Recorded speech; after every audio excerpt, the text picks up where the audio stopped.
There was little in the sinking of the Oriental Allied to suggest that it might one day be reborn.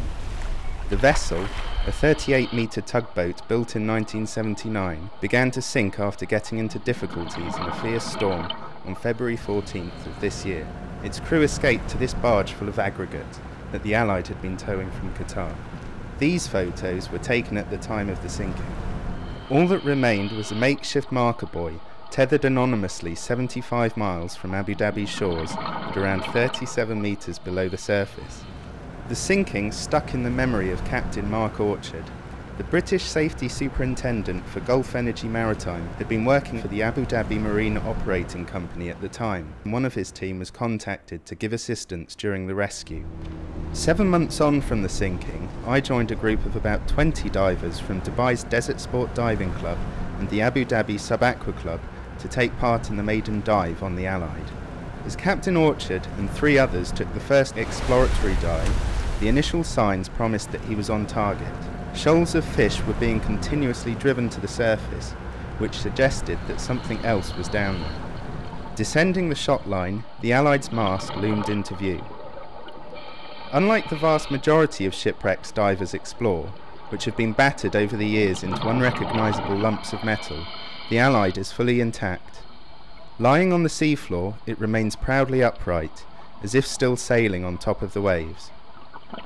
But while still recognisable, the boat has changed significantly, having sprung into life over the months as an artificial reef. No longer is it a mass of sterile metal, as the photographs from its sinking suggest. Now it is encrusted with mussels, and hard and soft corals are beginning to develop. It is teeming with marine life.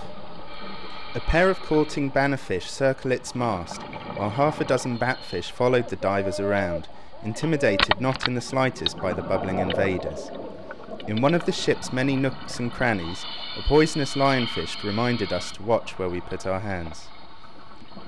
The water has become strikingly clear this far out to sea, offering 10 or so metres of visibility that is perhaps twice that of sites closer to shore. Ascending to the bridge, there are still signs of the Allied's former life. In the ship's cabin, a computer stands upright on a desk as if ready for use. Stationery remains littering the desktops, including a hole punch, still in apparently perfect working order. The outside of the wreck is covered in fishing nets, suggesting that the plentiful marine life has already started to attract more human activity. But we can snatch only a fleeting glance of the ship's new life before we must start the slow ascent back up the mast, stopping at intervals to decompress. The bannerfish, still just in view, treat us to a final dance as the last of the ship fades back into the blue. Back on board, Captain Orchard and Mr. Palmer are happy with the way the trip has gone.